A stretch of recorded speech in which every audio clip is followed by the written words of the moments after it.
안녕하십니까? 학생, 학부모님, 한림학원 입시연구소 소장 김준석입니다. 자, 이번 영상에서는 고등학교에 신입학한 1학년 학생분들이나 고등학교 1학년 자녀를 둔 학부모님들께 꼭 알아두면 유익한 내용을 알려드리고자 합니다. 고등학교에 올라가면 여러 가지 신경 써야 할 부분들이 많은데요.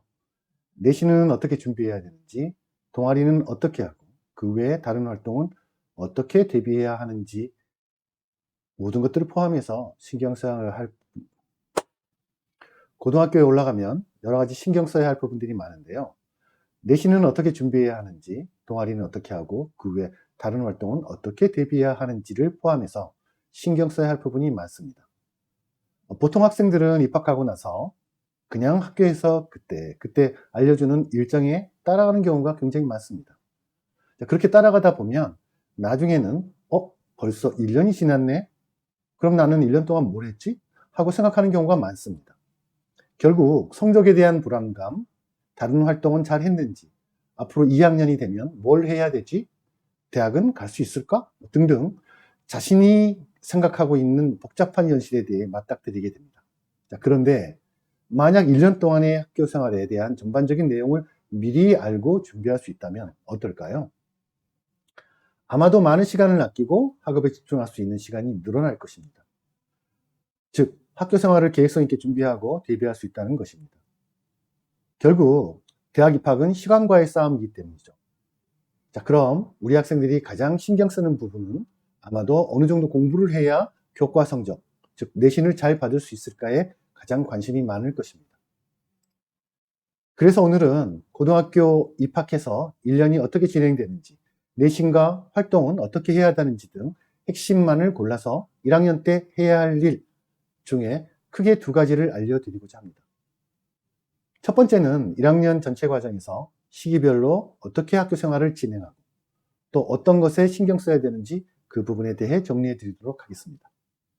두 번째로는 앞에서 언급한 내신 성적이 어떻게 구체적으로 산출되고 어떻게 평가되는지를 설명드리겠습니다. 특히 두 번째, 학교 알림이 알아보기는 앞에서 언급했듯이 가장 많이 신경 쓰는 부분인 학생들이 어느 정도 공부를 해야 교과 성적, 내신을 잘 받을 수 있을까에 관한 사항이 담겨져 있습니다. 자, 먼저 시기별, 수준별 입시 로드맵에 대해서 말씀을 드려보겠습니다. 3월에는 반배정, 반회장 선거 등과 학급 내에서 실시하는 자율활동이나 진로활동을 주로 진행하게 됩니다. 그 외에 별 활동은 없습니다. 4월 달에는 주로 동아리 선정, 진로 활동에 관한 활동이 많습니다. 여기에서 주목할 활동은 동아리 선정인데요. 되도록이면 자신의 진로나 전공하고자 하는 부분과 연관된 동아리를 선정하는 것이 좋습니다. 이는 학생부 종합전형에서 학생을 평가하는 역량, 즉 교과 역량과 함께 진로, 전공 관련한 부분을 심화할 수 있는 활동을 나타낼 수 있기 때문입니다. 만약 진로와 전공과 연관되지 않은 동아리라고 해서 실망하실 필요는 없습니다. 이는 다른 창체 활동인 자율활동이나 진로 활동에서 충분히 자신의 역량을 보일 수 있으니까요. 자, 따라서 우리 학생들이 정말 신경 써야 되는 부분은 내신입니다. 4월 말에서 5월 초까지 실시하는 1학년 1학기 중간고사를 보게 되는데요. 이 중간고사 기간까지는 여러분들은 중간고사 대비만을 철저하게 해주시는 게 좋습니다. 여러분들이 학생부에 대한 기록을 다시 말해서 학생부 종합전형에서 이게 굉장히 중요하다라는 말을 어디선가 들으셨을지 모르겠는데요. 1학년 1학기의 대부분의 활동 기록은 그렇게 중요하게 취급되지 않습니다. 대학교에서도 이제 중학교를 갓 졸업하고 고등학교에 입학한 학생들이 진로나 전공에 대한 활동을 하고 있을 거라고 생각하지 않습니다. 대체로 1학년, 특히 1학년 1학기는 고등학교에 적응하는 기간이라고 생각하시면 됩니다. 자, 그렇기 때문에 크게 중요하게 생각하지 않으셔도 돼요. 그래서 중간고사 기간까지는 학생 여러분들 모두 다른 거 신경 쓰지 마시고 열심히 중간고사 대비만 하시면 됩니다. 그리고 중간고사를 마치고 나서 신경 써서 해야 할 부분은 자신의 중간고사 내신 성적에 대한 계산과 그에 따른 기말고사 전략을 세우는 것입니다. 여러분들이 1학년 1학기 때는 어떤 활동이나 창의적 체험활동 이런 부분들이 기록될 만한 게 별로 없고요. 대학에서도 그렇게 크게 고려하지 않는다는 말씀을 드렸는데요. 하지만 1학년 1학기 때 세부 능력 특기사항만큼은 꼼꼼하게 정리하실 필요가 있습니다. 교과 시간에 진행한 활동 내용을 꼼꼼하게 체크하고 보고서 및 발표, 협력 활동 등이 여기에 해당되는데요. 이 내용은 추후 새로운 영상으로 알려드릴 테니까 지금은 세트 활동을 준비해야 하는구나 라는 정도만 알고 계시면 되겠습니다. 자, 거의 모든 학교에서 이제 중간고사를 딱 마치자마자 진로 진학에 대한 교육 활동을 강화시킵니다. 학교 자체적으로 진로 진학에 대한 교육을 실시할 수도 있고요. 외부에서 강사를 초청하는 형식으로 교육을 진행할 수도 있는데요. 어쨌든 간에 중간고사가 끝난 5월부터 7월에 이르기까지 진로 진학 교육이 꽤 강화된다고 알고 계시면 돼요. 자, 그런데 이 시기에 진로 진학 교육이 강화된 이유가 따로 있습니다. 자, 학교에서는 대체적으로 7월 말부터 1학년 학생들이 2학년 때 배울 과목을 선택하는 가수요를 조사하게 됩니다. 그러니까 여러분들이 생각하는 것보다 훨씬 일찍 2학년 때 배울 과목을 조사한다는 내용입니다. 이렇게 선택 과목에 대한 가수요가 일단 조사가 되면 학교에서는 그것을 취합하고 9월 말까지 다 모은 다음에 교육청에 보고하는 형태를 갖게 되는데요. 그렇기 때문에 7월 달까지 자신이 어떤 과목을 선택했다 하더라도 9월 달까지는 무난하게 과목에 대한 선택 변경을 할 수 있으니까 너무 서두르지는 않으셔도 돼요. 그러나 미리 생각은 좀 하고 계셔야 된다라고 말씀드리고 싶습니다. 자, 그리고 그것이 결정이 되고 나면 12월 달에 거의 확정이 되고요. 그 확정된 내용을 가지고 2학년 때 그 과목을 공부하게 되는 것입니다. 따라서 여러분들은 2학년 올라가기 전 1학년 겨울방학 때까지는 자신이 생각하고 있는 진로와 전공에 대해서 관련된 과목에 대해서 곰곰이 생각해보고 과목을 선택하는 것을 권합니다. 이 말씀은 실질적으로 과목 선택이 대학을 결정하고 내가 문과라고 할 것인지 이과라고 할 것인지에 대한 부분을 결정하신다고 보시면 되겠어요.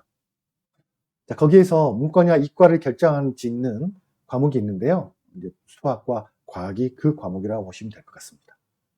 물론 1학년 때는 모든 과목이 다 중요합니다. 그래서 난 이과를 지망할 거니까 통합사회나 한국사, 그 외에 정보 같은 과목, 이런 것들 대충 할 거야 라고 하시면 안 됩니다. 참고로 내신은 평균적으로 1학년 때 45에서 47%, 2학년 때 42에서 45%, 3학년 때는 9%에서 12%가 적용되는데요. 따라서 잘 보시면 1학년 과목이 대입에서 가장 중요하다는 것을 아실 수 있습니다. 따라서 최선을 다하셔야 돼요.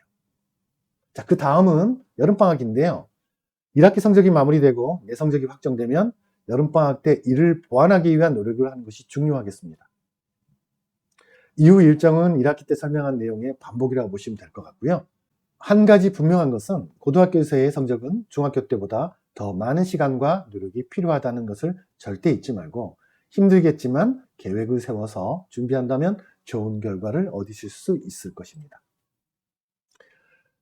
자, 다음은 학교 알림에 대해 알아보겠습니다.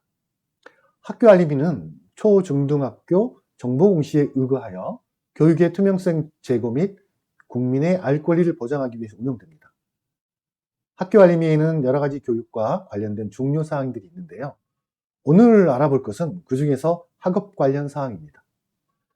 대부분의 학생들은 자신이 다니는 학교에서 어떻게 수업이 진행되고 어떻게 평가하고 또 수행평가는 어떻게 점수를 주는지 잘 모릅니다. 자, 그런데 고맙게도 학교 알림에는 그 내용들이 세부적으로 자세히 나와 있습니다. 학교 알림의 내용을 파악하고 미리 대비할 수만 있다면 여러분들은 매우 유리한 입장에서 고등학교 생활을 하실 수 있습니다. 자, 학교 알림이는 어떻게 알아봐야 될까요? 학교 알림이는 포털에서 검색창에 학교 알림이를 입력하고 검색하는 방법을 사용하거나 포털 주소창에 직접 schoolinfo.go.kr을 입력하시면 됩니다. 자, 검색하고 나면 그 다음 학교 알림이 창이 뜨는데요. 학교 알림이 창이 이렇게 뜨면 그 다음에는 자신에 해당하는 학교를 파란색 입력창에 입력하고 검색하시면 됩니다. 자신이 다니는 학교를 입력하면 다시 새로운 페이지가 뜨는데요. 검색한 학교에 대한 새로운 페이지가 뜨면 위쪽에 밑줄이 그어진 고등학교를 다시 한번 클릭하시면 됩니다. 클릭하고 나면 검색한 학교만의 새로운 창이 뜹니다. 그런 다음 아래쪽을 보시면 공시정보라고 보이는데요. 거기서 2023년을 클릭합니다. 사실 우리가 알고 싶은 최신 정보는 2024년에 해당되는 정보인데요. 24년을 확인해도 정보가 업데이트 되어 있지 않습니다. 업데이트 되는 기간은 대체로 빠르면 4월 말 그리고 5월 달 더 늦게 되는 경우도 있습니다. 그래서 정보가 올라와 있지 않습니다. 따라서 우리는 최신의 정보는 2023년 정보를 통해서 앞으로의 생활이 어떻게 되는지 예측해 봐야 되는 거죠. 거기를 눌러보면 자신이 해당 학교의 다양한 내용을 확인하시면 되는데요. 큰 틀에서 도움이 됩니다. 자, 그러면 내용을 한번 살펴보죠. 자, 큰 틀에서 교육활동, 교육여건, 학생 현황, 교원 현황, 예산 결산 현황, 그리고 학업 성취사항 6가지가 있습니다. 자, 그런데 6가지 내용 중에서 세부적인 내용이 굉장히 많습니다만 우리 학생들에게 필요하고 주목할 항목은 크게 2가지만 확인하시면 됩니다. 맨 앞에 있는 교육활동과 마지막에 있는 학업 성취사항을 보시면 됩니다. 먼저 2가지 중 맨 앞에 있는 교육활동에 대해 알아보겠습니다. 자, 세부 항목으로는 학교 교육과정 편성 운영평가와 교과별, 학년별 교과진도 운영계획이 있는데요. 첫 번째 세부사항인 학교 교육 과정 평가 같은 경우는 교육과정에 대한 편성과 운영, 그리고 일주일간 각 과목별로 몇 시간을 수업하는지를 정하는 단위 배당 기준이라는 것을 알려줍니다. 단위 배당 기준은 예를 들면 국어는 4시간, 수학은 4시간, 영어 몇 시간, 통합사회, 통합과학은 몇 시간인지를 나타내 줍니다. 그리고 또 하나 중요한 것은 자율활동, 동아리활동, 진로활동, 봉사활동이 포함되어 있는 창의적 체험활동이 있는데요. 이 부분은 중요하긴 중요한데요. 학생부 종합전형에서 평가하는 내용이라고 보시면 돼요. 그렇다면 종합전형이 어떻게 평가하느냐? 주로 교과와 함께 연계된 활동이라고 보시면 되겠습니다. 이를 또 어떻게 운영할지를 구체적으로 보여주는 계획입니다. 여기에서 우리가 알고 싶은 내용은 5번 교과학습 평가 활동입니다. 지필고사는 어떻게 평가하는지, 수행평가는 몇 %나 들어가는지를 나타내 줍니다. 큰 틀에서 각 영역별로 점수를 확인할 수 있다는 얘기입니다. 빨간색 네모 안에 예시를 들어 놓았습니다. 그렇다면 더 세부적인 내용은 없을까요? 아니요. 그것도 있습니다. 바로 2번째 항목인 교과별, 학년별, 교과진도 운영계획에 나와 있습니다. 자, 그럼 좀 더 확인해 볼까요? 교과별, 학년별, 교과진도 운영계획을 클릭하면 왼쪽 아래에 4-다 교과별, 학년별, 교과진도 운영계획이 나옵니다. 여기에서 2023년 04월을 클릭합니다. 보시면 1, 2, 3학년 1학기에 해당하는 과목별 세부 운영계획이 나옵니다. 자, 혹시 나는 2학기 때 과목별로 운영계획을 하고 싶다면 2023년 9월을 누르시면 됩니다. 하지만 우리는 지금 1학기에 배우는 과목에 대해서 자세히 알고 싶은 거잖아요. 그러니까 2023년 04월을 클릭합니다. 자, 그럼 안에 학년별 과목별 운영계획이 나옵니다. 자, 그래서 운영계획이 보이면 1학년 계획을 클릭해서 다운로드 받을 수도 있고요. 미리 보기를 눌러서 바로 확인할 수 있습니다. 되도록 다운로드를 받아서 확인하는 것을 권합니다. 저는 국어를 확인해 보겠습니다. 오른쪽에 국어에 대한 1학기 세부 계획이 나와 있죠. 자, 첫 번째 주는 단원 내용과 어떤 내용을 위주로 배우고 있는지 알 수 있습니다. 여기서 이 내용이 중요한데요. 무엇을 배우는지가 적혀 있다는 것은 그것이 꼭 알아야 할 내용이라는 거예요. 자, 그래서 그 내용을 파악하고 있으면 시간을 낭비하지 않고 핵심에 접근할 수 있기 때문입니다. 그럼 이 정도로만으로도 세부적이라고 할 수 있을까요? 아닙니다. 성적에 대한 평가 기준이 더 세부적으로 나와 있는 부분도 있습니다. 그것은 앞에서 말한 6개 항목 중에서 맨 오른쪽에 위치한 학업 성취 사항입니다. 자, 학업 성취 사항을 눌러보면 2가지 항목이 나옵니다. 자, 왼쪽에는 교과별, 학년별 평가 계획에 대한 사항이 나오고요. 오른쪽에는 교과별, 학업 성취 사항이 나옵니다. 이 두 가지가 내신 성적에 관한 매우 자세한 정보를 담고 있는데요. 자, 먼저 교과별 학년별 평가 계획에 관한 사항을 확인할 건데요. 2023년 04호를 클릭합니다. 그럼 그 아래에 우리가 알고 싶었던 과목별 자세한 평가 계획이 따로 자세히 나와 있습니다. 각 과목별 궁금하다면 하나씩 눌러서 확인하고 다운로드 받으시면 됩니다. 저는 통합과학 평가 계획에 대해 알아보겠습니다. 자, 오른쪽 표가 있죠? 그 내용입니다. 자, 그러면 살펴보죠. 먼저 평가 계획에서 좀 전에 설명드렸던 교육활동에서 간단한 설명한 내용이 또 있네요. 이것은 각 고등학교마다 내용이 교육활동에 있는 경우도 있고요. 학업 성취 사항에 있는 경우도 있습니다. 대개는 지금 보시는 학업 성취 사항에 있다고 보시면 되겠습니다. 자, 1학기 내신 문제에 각각의 문항수와 배점이 나와 있고요. 1학기 중간고사 지필은 30%, 기말고사 지필이 30%, 수행평가는 40%로 1학년 1학기 통합과학 성적이 완성됩니다. 수행평가가 조금 좀 많이 들어가죠? 수행평가는 어떤 부분을 평가하는지 확인하실 수 있습니다. 자, 그리고 맨 아래에는 수행평가에 대한 매우 구체적 평가 기준이 나와 있습니다. 물리에 대한 평가 기준을 보면 실험 준비는 잘 되었는가? 또 실험 기구는 실험 목표에 맞게 잘 설치하였는가? 실험 목표에 맞게 실험을 잘 진행되었는가? 실험은 조언과 협조적으로 잘 이루어졌는가? 실험 오차를 줄이는 실험을 하였는가? 이렇게 세부적 평가 점수를 줍니다. 이 세부 평가 점수가 더 자세히 나와 있는 학교도 있습니다. 따라서 여러분들은 반드시 들어가서 자세하게 확인해 보실 것을 무조건 권합니다. 자, 그러니 우리 학생들은 이 내용을 확인하고 나서 그에 대한 준비를 할 수만 있다면 당연히 좋은 평가와 점수를 받을 수 있겠죠. 자, 어떤가요? 우리가 조금만 더 신경을 써서 알아본다면 시간을 낭비하지 않고 핵심에 대한 내용을 준비하실 수 있습니다. 자, 그럼 마지막으로 두 번째 항목인 교과별 학업 성취 사항에 대해서 알아보겠습니다. 자, 두 번째 항목인 교과별 학업 성취 사항입니다. 교과별 학업 성취 사항을 클릭하면 아래와 같이 숫자를 입력하라고 나옵니다. 아래의 입력란에 숫자를 입력하고 나면 오른쪽에 공시, 년, 월이 나옵니다. 우리는 3차 2023년 곤 9월을 클릭합니다. 이유는 9월을 눌러야만 전년도에 있는 1학기의 각 과목별 평균 점수, 표준 편차, 성취 비율이 나오기 때문입니다. 이 항목에서 확인할 수 있는 내용은 과목별로 어떤 과목이 어렵고 학생들은 어느 정도 그 평균에 모여 있는지를 확인 가능하고요. 이 항목을 통해서 과목별 난이도와 표준 점수를 예측하고 대비하는 것이 여기에 주 목적이라고 보시면 될 것 같아요. 이 항목은 시간이 된다면 되도록 3개년의 내용을 확인하시면 더 좋습니다.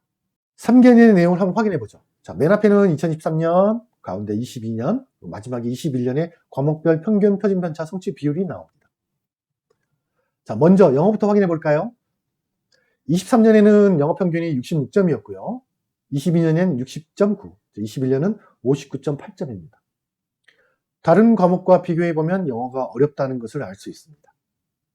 자, 그리고 표준 편차도 확인해 보면 23년 15.2, 22년은 18.7, 그리고 21년은 16으로 나와 있습니다. 자, 그래서 평균과 표준 편차로 영어 과목의 과목 난이도를 예측해 보면 이 학교는 영어는 어렵고 대부분의 학생이 평균 근처에 몰려 있다는 것을 확인할 수 있습니다. 따라서 영어 점수가 단 1점이든 2점이든 3점이든 좋다면 유리한 등급을 받을 확률이 높다고 봐야 됩니다. 통합과학도 한번 확인해 보죠. 23년에는 통합과학 평균이 66.1점이었고요. 22년은 61.3점, 21년은 64.9점이었습니다. 다른 과목과 비교해 보면 가장 어렵다는 것을 알 수 있습니다. 자, 그리고 표준 편차도 확인해 보면 23년 26, 22년은 23, 21년은 20으로 나와 있습니다. 따라서 통합과학이 다른 어떤 과목에 비해서 학생들의 학업 수준 차이가 많이 난다는 걸 알 수 있습니다. 표준 편차가 좀 값이 크다라는 얘기는 문제가 어렵다라는 것이고 많이 퍼져 있다라는 뜻입니다. 이게 작으면 작을수록 몰려 있다는 뜻이고요. 자, 여기서 종합해 보면 해당 학교는 수학, 과학이 어렵다는 걸 알 수 있고요. 그 과목을 더 신경 써서 공부했다는 것을 보여줍니다. 물론 매년 평가 기준이 조금씩 바뀌기 때문에 무조건 그렇다고 말하기는 어렵습니다. 그러나 3개년의 내용을 분석해보면 크게 변하지는 않습니다. 이것이 그 학교의 큰 틀에서의 기준이라고 봐도 무방합니다. 자, 어떠셨나요? 신입생인 여러분 입장에서는 어쩌면 영어도 내용도 어려웠을 수도 있을 것이라고 생각합니다.